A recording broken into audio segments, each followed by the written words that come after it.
Chemotherapy मतलब indirectly antibiotics और anti cancer पढ़ने वाले हैं। तो पहले हम डेफिनेशन की तरफ करते हैं। Chemotherapy is a treatment of infectious diseases और malignancy with drugs which destroy micro organisms और cancerous cells preferentially with minimal damage to the host tissues. The infection may be due to the bacteria, virus, fungi, protozoa and helminths. तो यहाँ पे हम malignancy और infectious disease that is micro organisms और cancerous cells को antibiotics और anti cancer drugs देख के मारेंगे या कम करेंगे। तो next bactericidal agents and bacteriostatic agents. Bactericidal मतलब completely killing the organism by penicillin, cephalosporin, aminoglycosides. Bacteriostatic मतलब उनके ग्रोथ या मल्टीप्लिकेशन को कम करना, that is by sulphonamide, tetracycline, chloramphenicol and erythromycin. High concentration of some static drugs act as bactericidal agents. तो examples है, हम जब क्लोराम्फेनिकोल को हायर कॉन्सेंट्रेशन में देते हैं तो वो हीमोफिलस इन्फ्लुएंजा को और नेसरिया मेनिंजाइटिस को पूरा कंप्लीटली बैक्टीरियासाइडल एजेंट की तरह काम करता है। नेक्स्ट एंटीमाइक्रोबियल एजेंट्स मतलब जो माइक्रो ऑर्गेनिजम्स को मारते हैं उनको एंटीमाइक्रोबियल एजेंट्स कहते हैं। That natural sources like include bacteria for bacteria we use bacitracin, colistin, polymyxin B and aztreonam. Fungi के लिए penicillin, cephalosporin, griseofulvin and actinomycetes के लिए tetracycline, chloramphenicol, aminoglycosides and macrolides use करते हैं। Next antibiotics are the substance obtained from microorganisms that kill और inhibit the growth of other microorganisms at a very low concentration.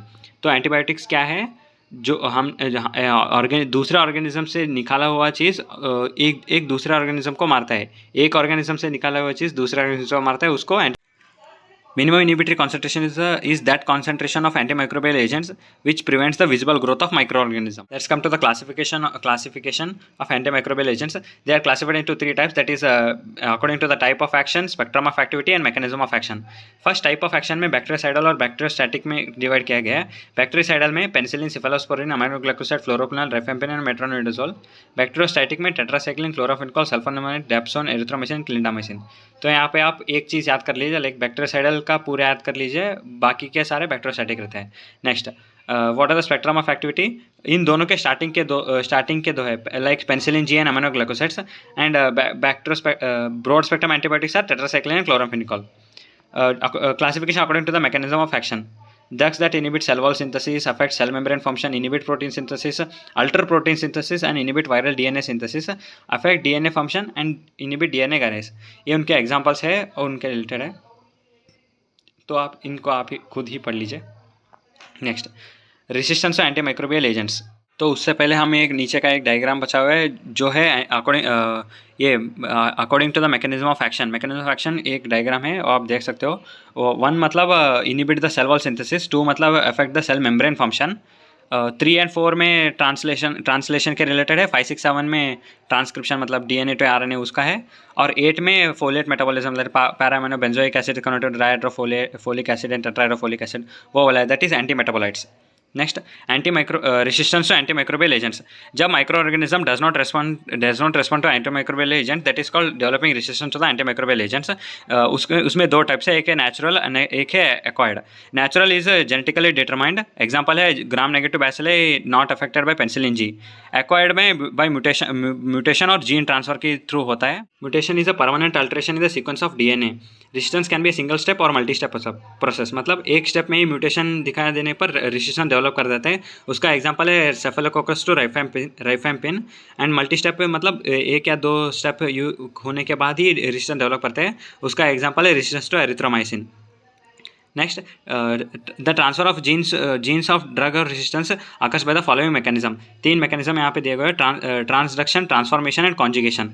Transduction मतलब bacteriophages रहते हैं, उनके अंदर resistance particular antibiotic resistance gene रहता है, वो जाके एक बैक्टीरिया को इन्फेक्ट करता है, तब वो लाइटिक फेस और लाइसोजेनिक फेस बोल के रहता है। आप माइक्रोबायोलॉजी में आपको पढ़ चुके होंगे।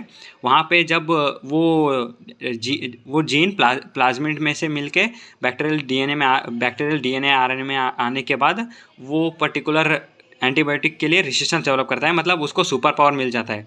उसका ट्रांसडक्शन है, ट्रांसफॉर्मेशन। जब कोई माइक्रोबियल ऑर्गेनिज्म या बैक्टीरिया है वो एक पर्टिकुलर एंटीबायोटिक के लिए रेजिस्टेंट है, वो उसका जब जेनेटिक मटेरियल डिग्रेड होकर बाहर आ जाता है, वो एक दूसरा माइक्रोबियल दूसरा बैक्टीरिया उस जेनेटिक मटेरियल को ले लेता है, इसको ट्रांसफॉर्मेशन कहते हैं। तो डायग्राम में है, आप थोड़ा देख लीजिए। नेक्स्ट कॉन्जुगेशन मतलब वही एक बैक्टीरिया, दो बैक्टीरिया रहता है और सेक्स पहले formation F0 F1 particle, that is in escherichia coli resistance to streptomycin. Next यहाँ पे कुछ different development of resistance to antimicrobial agents. यहाँ पे 5 टाइप्स के इंपॉर्टेंट मैकेनिज्म दिए गए हैं। फर्स्ट है production of inactivating enzyme, production of inactivating enzyme, example staphylococcus, gonococcus and E. coli producing beta lactamases which can destroy some of the penicillin and cephalosporin। ये beta lactamases क्या है, ये penicillin और cephalosporin को मारता है। Next है एफ्लुएक्स pump mechanism. यहाँ पे एक बैक्टीरिया एंटीबायोटिक को अपने अंदर आने ही नहीं देता है और अपना एक्शन प्रोड्यूस करने नहीं देता है, इसको एफ्लुएक्स पंप कहते हैं। Example है resistance of gram positive and gram negative bacteria to tetracycline, chloramphenicol and microlides।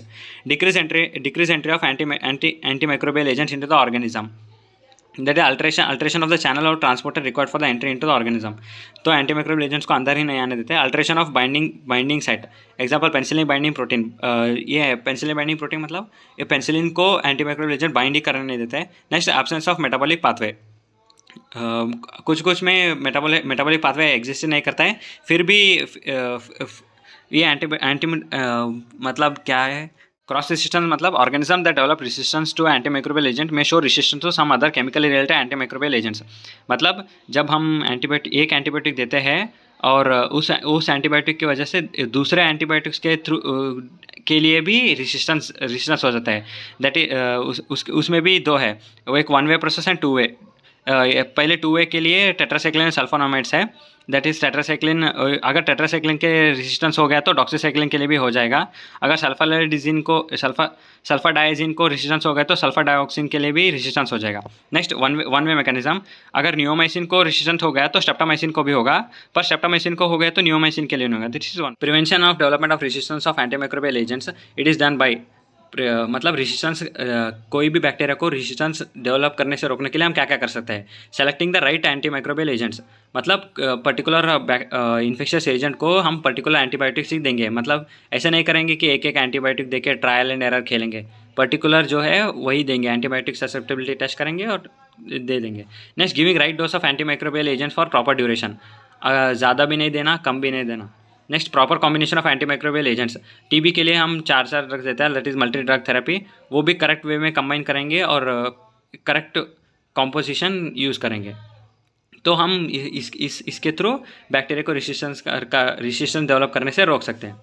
तो यहीं पे हम हमारा पहला पार्ट कंप्लीट करते हैं, तो मिलते हैं अगले वीडियो में, तब तक के लिए जय हिंद, जय भारत।